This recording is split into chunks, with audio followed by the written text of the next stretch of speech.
Have you ever wondered how thoughts become things? In this profound chapter, Genevieve Behrend explains the invisible bridge between your mental images and the physical form they eventually take. She begins by stating a truth that forms the foundation of all mental science.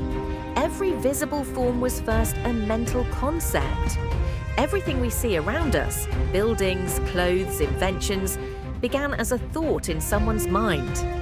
The chair you sit in, the phone in your hand, even your life circumstances, they all originated in the realm of mind. Behrend tells us that thought is the mold and substance is the clay. Our mental images give shape and form to the formless substance of the universe.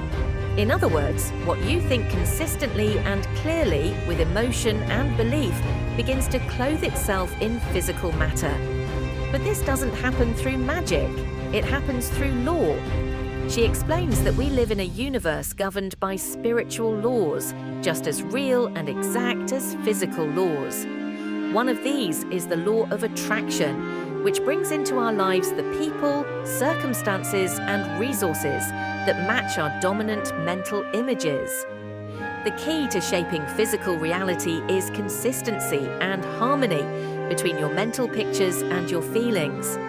If you picture abundance but feel fear and doubt, the results are mixed or weak.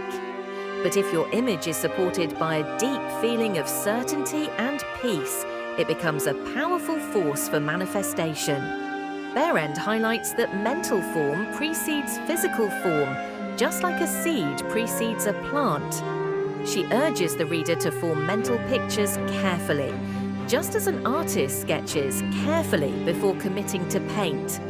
The clearer and more detailed your inner blueprint, the more faithfully it will be reproduced in outer reality. She uses the example of architecture.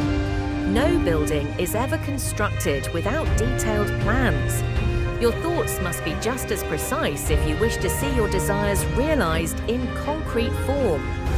Another powerful idea she presents is that spiritual substance is infinite and obedient. It takes the shape you give it. You are the designer. Life is the builder. What you focus on mentally, especially with repetition and faith, becomes your lived experience. The chapter emphasizes the responsibility we carry. Since thought is creative, we are constantly shaping our world, consciously or unconsciously. So it becomes vital to become aware of our thoughts, to guide them wisely, and to keep them aligned with what we truly want. And perhaps most importantly, Behrend reminds us that we are not separated from this power. We are this power in action. When you think, you are participating in the divine creative process. Your imagination is not just a personal tool, it is a universal force channeled through your unique consciousness.